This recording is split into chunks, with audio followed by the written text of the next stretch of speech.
स्वागत आहे मंडळी माझ्या आजच्या या मिनी व्लॉगमध्ये। तर कामावरनं आल्या स्वयंपाक करायला आणि नाश्ता बनवायला सुरुवात केली। कढईत तेल टाकलं, कांदा, जिरं, मोहरी, सगळं टोमॅटो, हळद आणि लाल तिखट, घाटी मसाला, गरम मसाला, मीठ सगळं टाकलं आणि मस्तपैकी रात्रीचा जो भात उरला होता तो व्यवस्थित फोडणी टाकून घेतला। तो नाश्त्यासाठी मुलाला जायचं आहे कॉलेजला, त्यासाठी हा झटपट होणारा नाश्ता आहे। रात्रीचा भात पण वाया जाणार नाही आणि नाश्ता देखील होईल। तर मस्तपैकी भात फोडणी टाकला। कोथिंबीर नव्हती त्यामुळे कोथिंबीर टाकू शकली नाही। मिक्सरच्या भांड्यामध्ये चांगल्या 15-20 लसणाच्या पाकळ्या आणि 15-20 मिरच्या घेतल्या आणि व्यवस्थित वाटून घेतल्या। त्या कशासाठी आता तुम्हाला पुढे दिसेलच। कढईत तेल गरम झाल्यावर कांदा टाकला आणि जो आपण मिरची आणि लसणाचा ठेचा वाटलेला त्यातला अर्धा ठेचा याच्यामध्ये टाकला, व्यवस्थित परतून घेतली। हळद टाकली आणि त्यानंतर ही मेथी आहे। मी मेथी कधीच चिरून करत नाही, फक्त तोडलेली मेथी आहे। त्यानंतर ही धुतलेली मसुरीची डाळ आहे, भिजवलेली नाही आहे। नंतर मीठ टाकलं आणि व्यवस्थित कढईमध्ये फोडणी करून घेतली।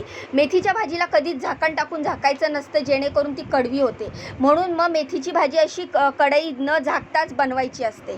एका बाजूला मेथी शिजते तोपर्यंत ही शेपू आहे जी काल माझे आहो घेऊन आलते। 5 रुपयाला मेथी आणि 5 रुपयाला शेपू मिळालेली। मस्तपैकी शेपू साफ केली, धुवून घेतली, बारीक चिरली।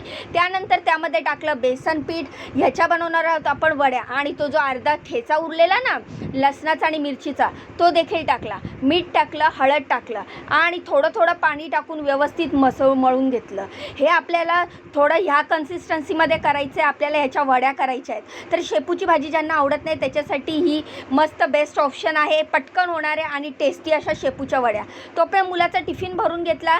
टिफिनमध्ये मेथीची भाजी भरली, त्यानंतर 2 चपात्या केल्या, त्या पटकन भरून घेतल्या।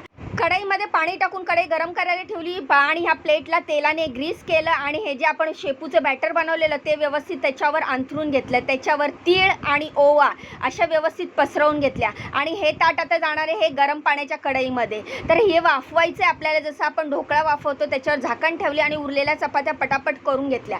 याच्या आधी तुम्ही कधी शेपूच्या वड्या केल्या आहेत का? शेपूच्या आणि कोथिंबीरीच्या वड्या जवळपास सारख्याच असतात आणि चवीला पण छान लागतात। ज्यांना शेपूची भाजी आवडत नाही ते हे वडी बनवून नक्की टेस्ट करू शकतात।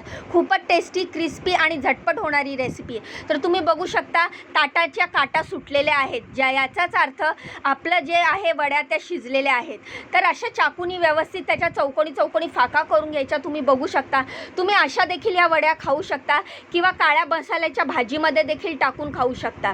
पण मी काय केलंय, तव्यावर शॅलो फ्राय करून घेतलंय। तर तुम्ही बघू शकता खूपच क्रिस्पी आणि टेस्टी झालेल्या शेपूच्या वड्या झाल्या मुलीला टेस्ट करायला दिल्या। ती कधी शेपूची भाजी न खाणारी, तिला खूप आवडल्या। त्यानंतर तिने मला देखील टेस्ट करायला दिल्या। खरंच या शेपूच्या वड्या खूपच टेस्टी झालेल्या। तुम्ही ह्याच्या आधी ही रेसिपी ट्राय केली आहे का? कमेंट करून सांगा। जाण्याआधी व्हिडिओला लाईक करा, चॅनलला सबस्क्राईब करा।